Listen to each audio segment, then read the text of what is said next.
யூஷுவலாக நம்ம வந்துட்டு கிளாஸ் ரூம்ஸில் வந்து ட்ராயிங் வரைகிறதுக்கு A2 டைப் ஆஃப் வந்து ட்ராயிங் ஷீட்ஸை தான் வந்து நம்ம வந்து யூஸ் பண்ணுவோம் இல்லையா? அதை வந்து ரொம்ப ரொம்ப முக்கியமான ஒரு பாயிண்ட்டு.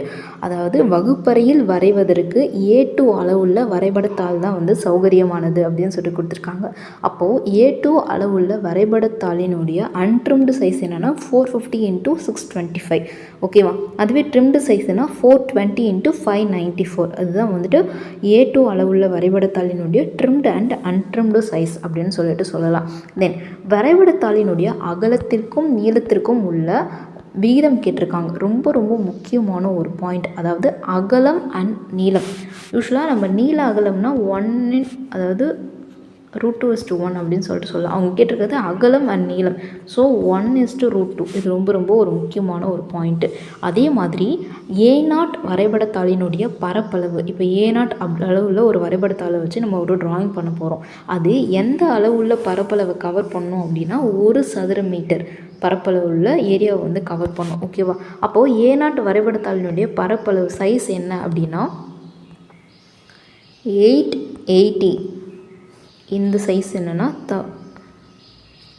இது எவ்வளோனா 880. இது ரெண்டுத்தையும் மல்டிப்ளை பண்ணோம் அப்படின்னா நமக்கு கிடைக்கிறது வந்துட்டு என்னென்னா 1 சதுர மீட்டர் வந்து நமக்கு வந்து கிடைக்கும். சரிங்களா? 1 மீட்டர் ஸ்கொயர்ஸ் வந்து கிடைக்கும் அப்படின்றத அந்த இடத்துல மென்ஷன் பண்ணியிருப்பாங்க. நெக்ஸ்ட்டு T² இருக்கு இல்லையா? அந்த T² 2 முக்கியமான பாகங்கள் இருக்குது. அதாவது T² வரைபடம் இது தான். சரியா? இப்போ இந்த T² 2 முக்கியமான பாகங்கள் இருக்குது. ஒன்று என்ன அப்படின்னு சொல்லிட்டு பார்த்தீங்கன்னா வந்துட்டு ஸ்டோக் அப்படின்னு சொல்லிட்டு சொல்லலாம். இன்னொரு பக்கம் என்ன அப்படின்னா பிளேட் அப்படின்னு சொல்லிட்டு சொல்லலாம். இது ரெண்டுத்துக்கும் நடுவில் இருக்க ஆங்கிள் என்னவாக இருக்கும்னா 90 டிகிரியாக இருக்கும். சரியா? இவைகளுக்கு இடைப்பட்ட கோண அளவுகள் 90 டிகிரியாக இருக்கும் அப்படின்னு சொல்லிட்டு கொடுத்துருப்பாங்க. அதாவது இந்த சின்ன பகுதி சிறிய துண்டு ஸ்டோக் அப்படின்னு சொல்லிட்டு சொல்லுவாங்க. பெரிய பகுதியை பிளேட் அப்படின்னு சொல்லிட்டு சொல்லுவாங்க. இவைகள் ரெண்டுத்திற்கும் இடைப்பட்ட கோணம் 90 டிகிரியாக இருக்கும் அப்படின்னு சொல்லிட்டு சொல்லியிருப்பாங்க. மேல் பகுதி இருக்கு இல்லையா? அப்போ T² எந்த பகுதியை நம்ம பயன்படுத்துவோம் அப்படின்னு சொல்லிட்டு பார்த்தீங்கன்னா வந்து மேல் பகுதியை தான் நம்ம வந்து பயன்படுத்துவோம். அதனால் அதை என்ன சொல்லுவாங்கன்னா ஒர்க்கிங் எட்ஜ் அப்படின்னு சொல்லிட்டு சொல்லுவாங்க. ஓகேவா? கீழ்ப்பகுதியை கொண்டு நம்ம எந்த விதமான வேலைகளும் செய்யவே கூடாது. மேல் பகுதியை கொண்டு தான் வேலைகள் வந்து செய்யப்பட வேண்டும். T² நீளமான துண்டை பிளேட் அப்படின்னு சொல்லிட்டு சொல்கிறாங்க. குட்டையான துண்டை வந்துட்டு ஸ்டாக் அப்படின்னு சொல்லிட்டு சொல்கிறாங்க. T² வந்து உபயோகத்தில் இல்லாமல் இருக்கும் பொழுது நம்ம என்ன பண்ணணும்னா கீழே வந்து தொங்க விட்டுருக்கலாம். அப்படி இல்லைன்னா வரைபட பலகையின் மீது சமமட்டமாக இருக்கும்படி செய்யலாம். ஓகேவா? அதாவது வரைபட பலகையின் மீது வைக்கக்கூடிய ஒரே ஒரு கருவி எது அப்படின்னா இந்த T² மட்டும்தான். யூஸ் பண்ணாத போது ஒன்றும் கீழே தொங்க விடலாம், சைடு வழியாக உள்ள கீழே தொங்க விடலாம். அப்படி இல்லைன்னா வரைபட பலகையின் மீது சமமட்டமாக இருக்கும்படி செய்யலாம் அப்படின்னு சொல்லிட்டு கொடுத்துருக்காங்க. தென் அந்த மேலே ட்ராயிங் ஷீட் மேலே லெட்டுலாம் இருக்கு இல்லையா? பென்சிலை சீவி இருப்போம். அதில் இருக்க அந்த சின்ன சின்ன லெட்டுலாம் இருக்கு இல்லையா? அது வந்து கொட்டி போயிருக்கும். சரியா? அந்த ஷீட் மேலே அதை ரிமூவ் பண்ணுறதுக்கு நம்ம ஈரப்பதம் உள்ள துணிகளை வந்து கண்டிப்பாக பயன்படுத்தக்கூடாது. சுத்தமான துணிகளை பயன்படுத்தினாலும் ஈரப்பதம் உள்ள துணிகளை வந்து பயன்படுத்தவே கூடாது அப்படின்னு சொல்லிட்டு கொடுத்துருப்பாங்க. ஏன்னா நம்ம வந்து இப்படி ரிமூவ் பண்ணும்போது அந்த லெட்டு துகள்கள் என்ன பண்ணணும்னா பேப்பரை வந்து அழுக்காக்கும். அதனால் நம்ம என்ன பண்ணியிருக்கோம்னா ஈரப்பதம் உள்ள துணிகளை பயன்படுத்தவே கூடாது. அதே போல் இப்போ ட்ராயிங் ஷீட் இருக்குது. அந்த ட்ராயிங் ஷீட்டை வந்து ட்ராயிங் போர்டு மேலே ஃபிக்ஸ் பண்ணுவோம் இல்லையா? இப்போ ஃபிக்ஸ் பண்ணும்போது இந்த இடத்துல ட்ராயிங் ஷீட்டை ஃபிக்ஸ் பண்ணுவோம். ஒரு சில இடங்களில் செல்லோ டேப் போட்டு ஒட்டிடுவோம். 4 பக்கமும் செல்லோ டேப் போட்டு ஒட்டிடுவாங்க. அப்படி இல்லைன்னா ஒரு சில இடத்துல என்ன பண்ணுவாங்கன்னா பின் யூஸ் பண்ணுவாங்க. சரியா? தம்பின் வந்து யூஸ் பண்ணுவாங்க. அப்படி யூஸ் பண்ணும்போது என்னென்னா அந்த பின்னை வந்துட்டு டேபிள்குள்ளே பேப்பரை வச்சு அழுத்துறதுக்காக என்ன பண்ணுவாங்கன்னா T² இருக்கு இல்லையா? அந்த T² வச்சு தட்டுவாங்க. அந்த மாதிரியான ஒரு செயல்பாடுகள் வந்து செய்யக்கூடாது அப்படின்றத மென்ஷன் பண்ணியிருப்பாங்க. அதாவது வரைபட பின்களை செலுத்துவதற்கு T² சுத்தியல் போன்று உபயோகிக்கக்கூடாது அப்படின்னு சொல்லிட்டு மென்ஷன் பண்ணியிருப்பாங்க. தென் கத்தியின் மூலமாக தாளினுடைய ஓரங்களை வெட்டுவதற்கு T² எபோனி ஓரத்தை நேர் ஓரமாக பயன்படுத்தக்கூடாது. நான் ஆல்ரெடி சொல்லியிருக்கேன். அந்த எட்ஜ் வந்துட்டு 90 டிகிரியில் இருக்கணும். அப்படி இல்லை அப்படின்னா என்ன பண்ணுவோம்னா நம்ம என்ன பண்ணுவோம், ஒரு பிளேடையோ இல்லைனா ஒரு சிசரையோ யூஸ் பண்ணி அந்த எட்ஜை வந்து கட் பண்ணுவோம் இல்லையா? அதுக்கு எதை யூஸ் பண்ணுவாங்கன்னா T² யூஸ் பண்ணுவாங்க. அது செய்யவே கூடாது. தென் ஸ்க்ரூ தலைகள் இறுக்கமாக உள்ளதை உறுதி செய்ய வேண்டும். அதாவது நம்ம மினி டிராஃப்டர் வந்து யூஸ் பண்ணும்போது மேலே வந்துட்டு ஸ்க்ரூ வந்துட்டு டைட் பண்ணியிருப்போம் இந்த சைடு இல்லையா. அதுக்கப்புறம் தான் கீழே வந்துட்டு அந்த கை ஹேண்டில்ஸ் 2 வரும். ஸோ இந்த ஸ்க்ரூ எப்படி இருக்கணும்னா டேபிள் கூட டைட்டாக ஃபிக்ஸ் பண்ணியிருக்கணும். அதே மாதிரி இந்த எட்ஜஸ் இந்த ஸ்கேலை வந்து யூஸ் பண்ணியிருப்போம், இந்த இடத்துல செட் பண்ணியிருப்பாங்க இந்த ஹேண்டில் கூட. அந்த இடத்துலையும் ஸ்க்ரூ எப்படி இருக்கணும்னா டைட்டாக இருக்கணும். அப்போ தான் அந்த ஸ்கேல் வந்து கரெக்டாக ஃபிக்ஸ் ஆகிருக்கும். இந்த ஸ்க்ரூ வந்து லூஸாக இருந்தது அப்படின்னா இது வந்து ஆட ஆரம்பிச்சிடும் அந்த ஸ்கேல். ஸோ அது ரொம்ப ரொம்ப முக்கியமானது. கிடைமட்ட கோடுகள் வரைவதற்கு மட்டும்தான் வந்து டி ஸ்கொயர்னை வந்து நம்ம வந்து யூஸ் பண்ண வேண்டும். அது ரொம்ப ரொம்ப முக்கியமான ஒரு பாயிண்ட்டு. ஹரிசாண்டல் லைன்ஸ் வரைகிறதுக்கு மட்டும்தான் நம்ம டி ஸ்கொயர்னு யூஸ் பண்ணணும். எந்த கோடுகள் வரைய டி ஸ்கொயர் ஆனது பயன்படுத்தப்படும் அப்படின்னா கிடைமட்ட கோடுகள் வரைகிறதுக்காக மட்டும்தான் வந்துட்டு டி ஸ்கொயர் ஆனது பயன்படுத்தப்படுகிறது. அதே மாதிரி டி ஸ்கொயர்னுடைய கீழ்மட்ட ஓரம் இருக்கு இல்லையா, அதை வந்து கிடைமட்ட கோடுகள் வரைய உபயோகிக்கவே கூடாது. அது ரொம்ப ரொம்ப முக்கியமானது. ஓகே, அதே மாதிரி கிடைமட்ட கோடுகள் வரையும் பொழுது பென்சிலானது எந்த பக்கம் சாய்வாக இருக்கணும் அப்படின்னா வலது பக்கம் சிறிது சாய்வாக இருக்க வேண்டும். இப்படி பிடிச்சிருக்கணும் பென்சிலை. இப்படி பென்சிலை இப்படி வலது பக்கமாக சிறிதளவு சாய்ந்த மாதிரி பிடிச்சி நம்ம வந்துட்டு வரைபடத்தினுடைய வரைய வேண்டும். சரியா. மூளை விட்டத்தின் மூலம் செங்குத்து மற்றும் சாய்வு கோடுகளை வந்துட்டு என்ன பண்ணிக்கலாம், நம்ம வந்து வரையலாம். மூளை விட்டங்கள் என்பது 2 வகையான மூளை விட்டங்கள் வந்து இருக்குது. அந்த 2 வகையான மூளை விட்டங்களை கொண்டு என்ன பண்ணணும்னா நம்ம செங்குத்து கோடுகள், இது வந்துட்டு செங்குத்து கோடுகள், சாய்வு கோடுகள், இதெல்லாம் வரைகிறதுக்கு அந்த மூளை விட்டத்தை வந்து நம்ம வந்து பயன்படுத்திக்கலாம் அப்படின்னு சொல்லிட்டு சொல்லுவாங்க. ஒரு டிராஃப்டிங் மிஷின் இருக்குன்னா அதனுடைய சின்ன ஒரு ட்ராயிங் வந்து கொடுத்துருக்கோம். இதில் என்னென்னா ஃபஸ்ட்டு மேலே இருக்கிறது ஸ்க்ரூ. இந்த ஸ்க்ரூ வந்து ரொம்ப டைட்டாக இருக்கணும். டைட்டாக வந்துட்டு ட்ராயிங் போர்டு கூட அந்த மினி டிராஃப்டரை ஃபிக்ஸ் பண்ணுறதுக்கு அந்த ஸ்க்ரூ தான் வந்து முக்கியமான பாயிண்ட்டாக இருக்குது. அது நம்ம டைட்டாக ஃபிக்ஸ் பண்ணால் தான் அந்த ட்ராயிங் போர்டில் அந்த மினி டிராஃப்டர் வந்து செட் ஆகிருக்கும். இந்த ரெண்டும் என்னென்னா லிங்கேஜ் அப்படின்னு சொல்லுவாங்க, கம்பிகளால் ஆனது. எதுக்காகனா அட்ஜஸ்ட்மெண்ட் பண்ணுறதுக்கு இதுதான் மிக முக்கியமாக வந்து பயன்படுது. ட்ராயிங் போர்டு மேலே ட்ராயிங் ஷீட்டை வந்து ஃபிக்ஸ் பண்ணி வச்சுருக்காங்க. தென் இந்த இடத்துல பார்த்திங்கன்னா மினி டிராஃப்டருடைய அந்த ஸ்கேல் வந்து காணப்படுது. நீளமான துண்டை வந்து பிளேட் அப்படின்னு சொல்லுவாங்க, இந்த சின்ன துண்டை வந்து ஸ்டாக் அப்படின்னு சொல்லிட்டு சொல்லுவாங்க. இது வந்து ஹெட்டு. இங்கே ஒரு சின்ன ஸ்க்ரூ மூலயமா இந்த பிளேடை வந்து கனெக்ட் பண்ணியிருப்பாங்க. சரியா. நெக்ஸ்ட் இதுதான் வந்து ஒரு மினி டிராஃப்டினுடைய வடிவம். இது ரொம்ப முக்கியம். அதாவது ஒரு ட்ராயிங் இருக்குன்னா அதில் இருக்க பாகங்கள் வந்து நமக்கு தெரிஞ்சிருக்கணும், ரொம்ப தெளிவாக தெரிஞ்சிருக்கணும். அதனுடைய பயன்பாடுகள் எதுக்காக பயன்படுது அப்படின்றது ரொம்ப முக்கியமாக தெரிஞ்சிருக்கணும். இன்றைய நாட்களில் மாணவர்கள் எல்லாமே எல்லா பொறியியல் வேலைகளுக்கும் வந்துட்டு மினி டிராஃப்டர் தான் வந்து யூஸ் பண்ணுறாங்க. ஸ்கூலில் காலேஜில் வந்து ட்ராயிங் பண்ணுறதுல வந்துட்டு எல்லாத்துக்குமே என்ன யூஸ் பண்ணணும்னா மினி டிராஃப்டர்ஸ் தான் யூஸ் பண்ணுறோம். டி ஸ்கொயர், கோணைமானி, மூலைவிட்டம், அளவுகோல் ஆகிய எல்லா வேலைகளையும் ஒருங்கிணைந்து செய்வது எது அப்படின்னா மினி டிராஃப்டர். ஒரு மினி டிராஃப்டரில் என்னென்ன பயன்பாடுகள் இருக்குது அப்படின்னா மினி டிராஃப்டில் ஒரு டி ஸ்கொயர்னுடைய பயன்பாடும் இருக்குது. இது ஒரு டி ஸ்கொயராக ஆக்ட் பண்ணும். ஓகேவா. இந்த ஸ்க்ரூவை அட்ஜஸ்ட் பண்ணி நம்மளால் எவ்வளோ ஆங்கிள்ஸ் வேணாலும் செட் பண்ணிக்க முடியும். ஓகேவா. அது 2வது பாயிண்ட்டு. மூளை விட்டங்கள்லாம் செங்குத்து கோடுகள், சாய்வு கோடுகள்லாம் வரைகிறதுக்கு வந்துட்டு பயன்படும். இந்த ஸ்கேல் பிளேட் இருக்கு இல்லையா, அது வந்து யூஸ் ஆகும். அளவுகோல்கள்னால் இந்த ஸ்கேலில் மெஷர்மெண்ட்ஸ் குறிச்சிருப்பாங்க. அந்த மெஷர்மெண்ட் யூஸ் பண்ணி நம்மளால் என்ன பண்ணிக்க முடியும், 10 சென்டிமீட்டரோ 15 சென்டிமீட்டரோ நீளத்தை வந்து குறித்து கோடு வரைய முடியும். ஸோ 4 பொருட்களினுடைய வேலைகளை எல்லாத்தையும் வந்து ஒருங்கிணைந்து செய்வது எது அப்படின்னா ஒரு கோணம் மினி டிராஃப்டர் வந்து செய்கிறது அப்படின்னு கொடுத்துருக்காங்க. இப்போ நெக்ஸ்ட் என்னென்னா மூளை விட்டம் பார்க்க போகிறோம். ஃபஸ்ட்டு வந்து மூளை விட்டத்தில் எத்தனை வகைகள் இருக்குன்னா 2 வகையான மூளை விட்டங்கள் வந்து காணப்படுகிறது. அதாவது ஒன்று இது, செகண்ட் ஒன் இது. இப்போது நமக்கு தெரியும் ஒரு முக்கோணத்தினுடைய 3 பக்கங்களின் கூடுதல் என்னவாக இருக்கும் அப்படின்னா 180 டிகிரியாக இருக்கும். எத்தனை டிகிரியாக இருக்குன்னா 180 டிகிரி. முக்கோணத்தினுடைய 3 பக்கங்களின் கூடுதல் 180 டிகிரியாக இருக்குது. இப்போது இது வந்து ஒரு 90 டிகிரியாக இருக்கும். அப்போ இந்த சைடு 45 டிகிரி அண்ட் இந்த சைடு எப்படி இருக்குன்னா 45 டிகிரியாக இருக்கும். இது ஒரு வகையான முக்கோணம். இன்னொரு வகையான முக்கோணத்தில் எப்படி இருக்குன்னா இது 90 டிகிரி இருக்கும். தென் இது 60 டிகிரி இருக்கும். இது என்ன டிகிரியாக இருக்குன்னா 30 டிகிரியாக இருக்கும். இது செகண்ட் டைப் ஆஃப் வந்து மூளை விட்டம் அப்படின்னு சொல்லிட்டு சொல்லுவாங்க. ஓகேவா. இந்த மூளை விட்டத்தை ஒளி புகக்கூடிய நிழற்பட தாளினால் வந்து செய்யப்பட்டிருக்கும். ஓகே. மூளை விட்டத்தினுடைய வகைகள் கொடுத்துருக்காங்க. 2 வகையான மூளை விட்டங்கள் இருக்குது. இதில் என்னென்ன கோணங்களோட அந்த அளவுகள் இருக்குது அப்படின்றத நம்ம பார்த்துருக்கோம்.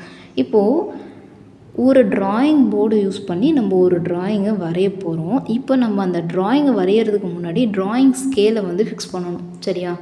நான் வரைய போகிற ட்ராயிங்குடைய ஸ்கேலை வந்து நான் ஃபஸ்ட்டு வந்து ஃபிக்ஸ் பண்ணணும். ஓகே. என்ன ஸ்கேலை வந்து ஃபிக்ஸ் பண்ணணும் அப்படின்றது எதை பொறுத்து இருக்குன்னா நம்ம என்ன டைப் ஆஃப் பொருளை வந்து எடுக்க போகிறோம். எக்ஸாம்பிள் 2 வகையான பொருட்கள் இருக்குது.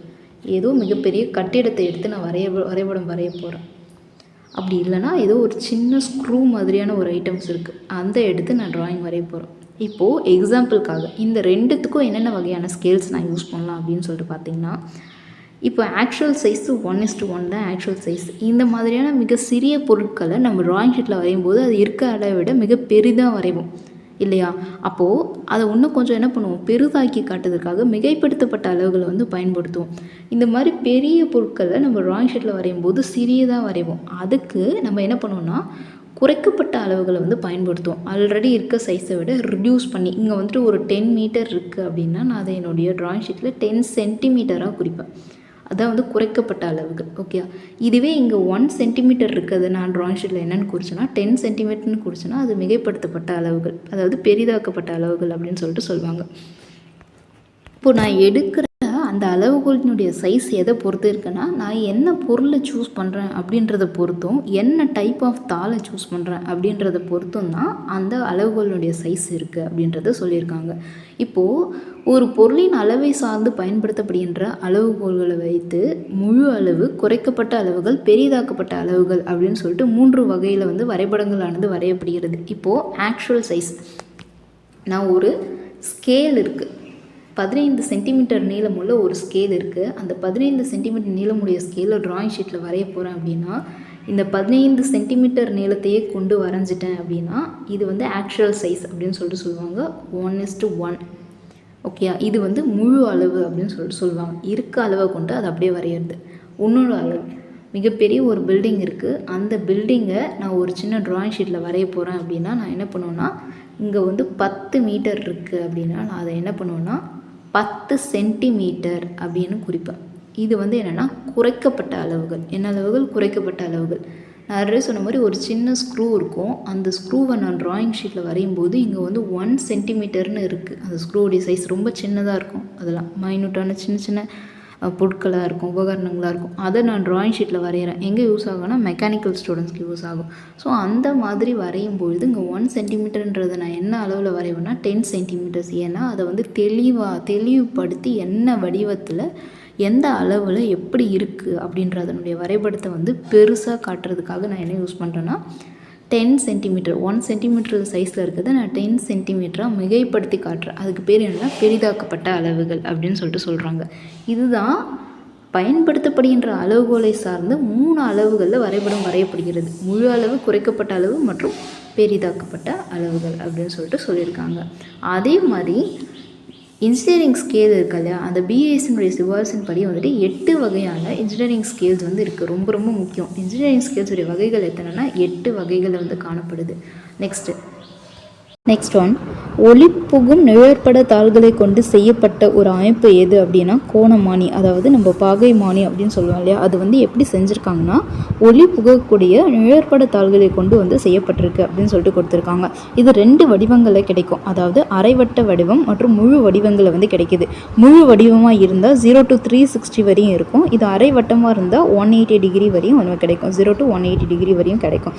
அதாவது வரைபடத்தினை பென்சிலால் அல்லது மையினால் வரைய பயன்படுவது எது அப்படின்னு சொல்லிட்டு பார்த்தீங்கன்னா காம்பஸ் ஆனது வந்து பயன்படுது. இப்போ நம்ம ஒரு டிராயிங் வரையணும், அந்த டிராயிங்கில் வந்துட்டு பென்சிலாலேயோ இல்லை வந்துட்டு பெண்ணையோ யூஸ் பண்ணி வந்துட்டு நம்ம ட்ரா பண்ணுறதுக்கு எதுக்கு யூஸ் ஆகுதுன்னா காம்பஸ் யூஸ் ஆகுது. இந்த காம்பஸில் என்னன்னு சொல்லிட்டு பார்த்தீங்கன்னா ஒரு முனையில் வந்து ஸ்டீல் மாதிரியான ஒரு அமைப்பு இருக்கும், இன்னொரு முனையில் சொல்லிட்டு பார்த்தா வந்து ஸ்க்ரூ ஃபிக்ஸ் பண்ணிவிட்டு அதில் பென்சிலையோ பெண்ணையோ ஃபிக்ஸ் பண்ணுற மாதிரியான ஒரு அமைப்பு வந்து கொடுத்துட்ருக்கோம். சரியா, இன்னொரு முனையை வந்து அட்ஜஸ்ட் பண்ண முடியும், பட் அந்த ஸ்டீல் இருக்கு இல்லையா, அந்த முனையை வந்துட்டு என்ன பண்ண முடியாதுன்னா நம்மளால் நகர்த்த முடியாது இல்லையா.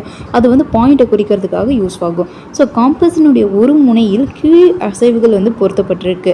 அதே மாதிரி மற்றொரு முனையில் வந்துட்டு என்ன பண்ணியிருக்காங்கன்னா ஸ்டீலால் ஆன ஊசி ஸ்க்ரூவின் மூலம் வந்து பொருத்தப்பட்டுள்ளது. மற்றொரு முனையில் பார்த்திங்கன்னா மாற்றம் செய்யக்கூடிய பிணைப்புகளானது பொருத்தப்பட்டுள்ளது. அந்த மாற்றம் செய்யக்கூடிய பிணைப்புகள் மூலமாக வந்துட்டு நம்ம என்ன பண்ண அட்ஜஸ்ட்மெண்ட்ஸ் வந்து பண்ணிக்க முடியும் அப்படின்னு சொல்லியிருக்காங்க.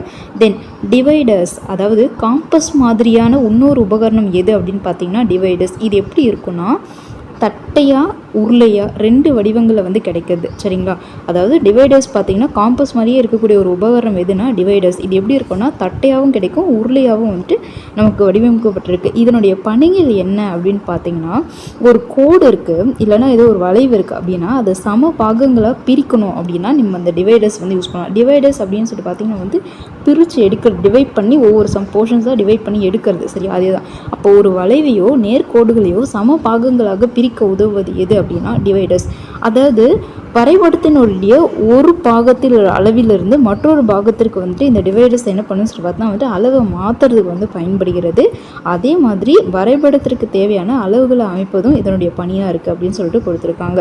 யூஸ்வலாக நம்ம வந்து ட்ராயிங் பண்ணும்போது டிஃப்ரெண்ட் டைப் ஆஃப் பென்சில்ஸை வந்து யூஸ் பண்ணோம். அதாவது ஹெச்பி அந்த மாதிரி பிரைட்னஸ்க்கு பி அப்படின்ற டைப் ஆஃப் பென்சில்ஸை வந்து யூஸ் பண்ணோம். அது எதற்காகனா இப்போ ஒவ்வொரு வகையான கோடுகளையும் ஒவ்வொரு வகையான பென்சில்ஸை யூஸ் பண்ணி வரையணும். இப்போ வந்துட்டு ஒரு ட்ராயிங் இருக்குது, அதனுடைய அவுட்லைன்ஸை வரையணும்னா அந்த அவுட்லைன்ஸ் கொஞ்சம் டார்க்காக இருக்கும். ஸோ டார்க்னஸ் அதிகமாக இருக்க பென்சில்ஸை யூஸ் பண்ணுவோம். ஒரு சில இடங்களில் ஷேடிங் பண்ணுறதுக்கான ஒரு பென்சில்ஸை வந்து யூஸ் பண்ணுவாங்க. சரியா, அது கொஞ்சம் மென்மையாக இருக்கணும் ஷேடிங் பண்ணுறதுக்காக, அந்த மாதிரியான ஒரு சில கண்டிஷன்ஸ் இருக்குது. ஸோ அந்த யூஸ் பண்ணுற பென்சிலுடைய கேட்டகிரி அது எந்த இடத்துல யூஸ் பண்ணுறோம் அப்படின்றத பொறுத்து நிறைய வகையில் வகைப்படுத்தியிருக்காங்க. அதன் அடிப்படையில் வந்து வரைபட பென்சில்களில் வந்துட்டு ஹெச் அப்படின்றது என்னென்னா கடினத்தன்மை, தட் மீன்ஸ் ஆஃப் ஹார்ட்னஸ், அதாவது ஹார்ட்னஸை மீன் பண்ணுறது தான் ஹெச் அப்படின்னு சொல்லிட்டு சொல்லுவாங்க.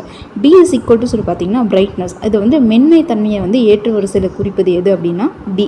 H means of hardness and B means of brightness அப்படின்னு கொடுவோம். எந்த இடத்துல வந்துட்டு அந்த லைனை வந்து ரொம்ப நல்லா தெளிவாக காட்டணும், அட் த சேம் டைம் நல்லா தெளிவாக விசிபிளாக தெரியும்னா அங்கே வந்து பி பென்சிலை வந்து நம்ம வந்து யூஸ் பண்ணலாம். ஹெச்பி அப்படின்னு பார்த்தோன்னா நடுத்தரையான வெண்மை தன்மையை வந்து குறிப்பது ஹெச்பி பென்சில்கள் அப்படின்னு சொல்லிட்டு சொல்கிறாங்க.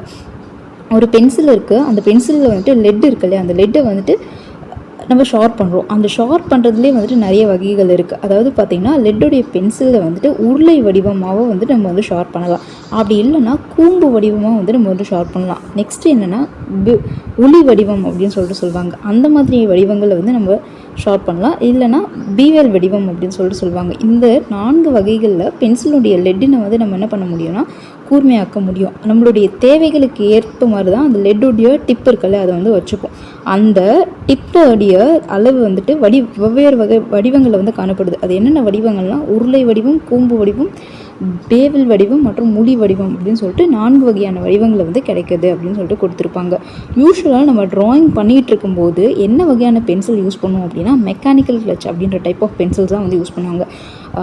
காலேஜில் ட்ராயிங் ஒர்க் பண்ணுறதா இருந்தாலும் ஃபீல்டில் ட்ராயிங் ஒர்க் பண்ணுறதா இருந்தாலும் எந்த இடங்களிலுமே நம்ம வந்து mechanical clutch type of pencil தான் யூஸ் பண்ணுவோம். என்ன ரீசன்னா அந்த பென்சில் என்ன ஆகுனா சீக்கிரமாக வந்துட்டு வேஸ்ட் ஆகிடாது, ரொம்ப நாளைக்கு வந்து உழைக்கக்கூடியது. சரியா, லாங் லாஸ்டிங், ரொம்ப காலங்கள் வந்து வரக்கூடியது.